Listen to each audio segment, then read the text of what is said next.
लोकपाल जी, ऐसी क्या विडंबना है कि आज के समय में भी संविधान निर्माता की बात हम करते हैं, बाबा साहब अम्बेडकर की बात करते हैं, लेकिन उनके संविधान को मानने वाले बहुत कम हैं। दूसरी तरफ जहां 33 करोड़ देवी देवता जिन्हें हम कहते हैं, वो आज तक इतना भला समाज का नहीं कर पाए। 85% समाज जिन्हें हम कहते हैं, जो कि सिर्फ एक बाबा साहब अम्बेडकर ने संविधान रचने के खातिर कर दिया। आखिर क्या फ़र्क रहा दोनों में?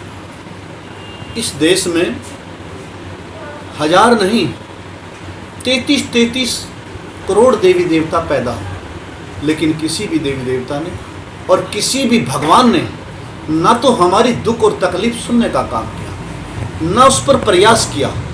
धन्य है हम लोग कि B.R. अम्बेडकर के रूप में हमें एक ऐसा मसीहा मिला जिसने लोकशाही में हमें जीने का अधिकार दे दिया। आज सरकारी नौकरी करने वाले व्यक्ति से अगर पूछें कि तुम्हें सरकारी नौकरी कैसे मिली, तो वो कहते भगवान की वजह से मिली, देवी देवताओं की वजह से मिली, पैसे दे करके मिली, नेताओं की बदौलत मिली।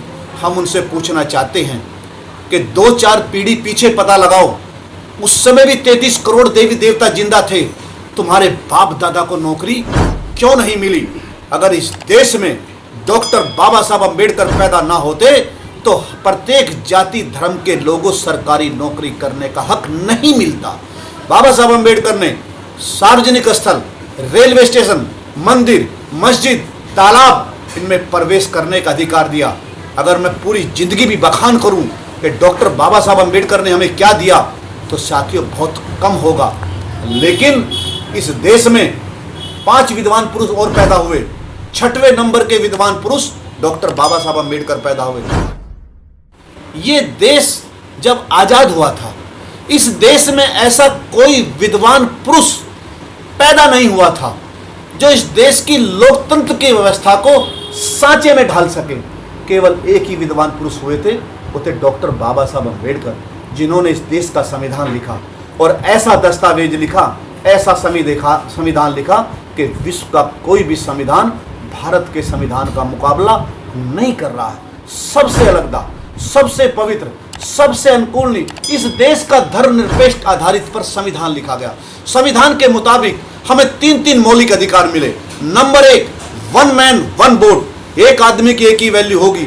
ऐसा नहीं कि देश का प्रधानमंत्री वोट डाले उससे राष्ट्रपति बन जाए और गांव का प्रधानमंत्री वोट डाले उससे चपरासी बन जाए। जब गांव का प्रधान और देश का प्रधानमंत्री एक समय पर एक साथ वोट डालेगा तो दोनों की वैल्यू बराबर एक होगी। दूसरा अधिकार, हम लोग पढ़ लिख करके अधिकारी बन सकते हैं, हम लोग वकील बन सकते हैं, हम लोग अपने जीवन का निर्वाह कर सकते हैं और दूसरों की समस्याओं का समाधान कर सकते हैं। तीसरा मौलिक अधिकार, इस देश में तमाम जो लोग हैं, पिछड़े हैं, दलित हैं, जिनको जीने का अधिकार नहीं दिया, जिन लोगों की जानवर से बदतर जिंदगी जीने के लिए मजबूर कर दिया, उन लोगों को बाबा साहब डॉक्टर अम्बेडकर ने मौलिक अधिकार दिए। चौथा अधिकार, हम लोग जब चाहें, जैसा चाहें इस देश का धर्म स्वीकार कर सकते हैं। पूजा और प्रतिष्ठा, उसकी आस्था के खिलाफ कोई भी सरकार कानून नहीं बना सकती। बाबा साहब अम्बेडकर ने सरकारों को बाउंडेड किया, चाहे वो केंद्र की सरकार हो, चाहे वो राज्य की सरकार हो, इसके लिए बाउंडेड होगी कि जो सामाजिक रूप से, आर्थिक रूप से जो पिछड़े हुए लोग हैं, जिन्हें जीने नहीं दिया जाता, जिनकी जानवर से बदतर जिंदगी है, उनको जीने का मौका मिलना चाहिए। इस तरह की गारंटी और इस तरह की प्रतिबंधना भारत के संविधान में है।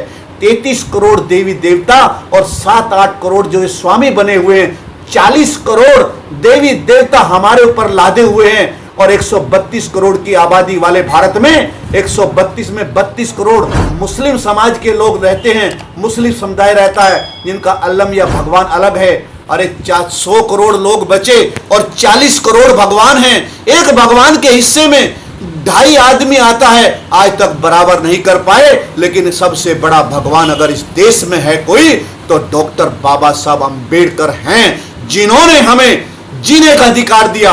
इन्होंने इंसानों को जानवर बना करके अपने साथ में हमें गुलाम बना करके रखा, लेकिन डॉक्टर बाबा साहब अम्बेडकर ने उन गुलामों की जंजीरें तोड़ करके, उन गुलामों को, जानवरों को इंसान बना करके उनको अधिकारी और सम्मान से प्रथम पद पर आज अगर कोविंद जी राष्ट्रपति बैठे हैं तो आज बाबा साहब अम्बेडकर की बदौलत बैठे हैं। और इंदिरा ने भी कहा था कि अगर मैं आज महिला देश की प्रधानमंत्री बनी हूं तो डॉक्टर बाबा साहब अंबेडकर की इस बदौलत बनी हूं। अगर मोदी जी भी देश के प्रधानमंत्री पिछड़े बने हैं तो बाबा साहब अंबेडकर की बदौलत बने हैं। इसलिए मैं तो बाबा साहब अंबेडकर को सत सत नमन करता हूं और भगवान के रूप में उनको स्वीकार करता हूं। जय हिंद।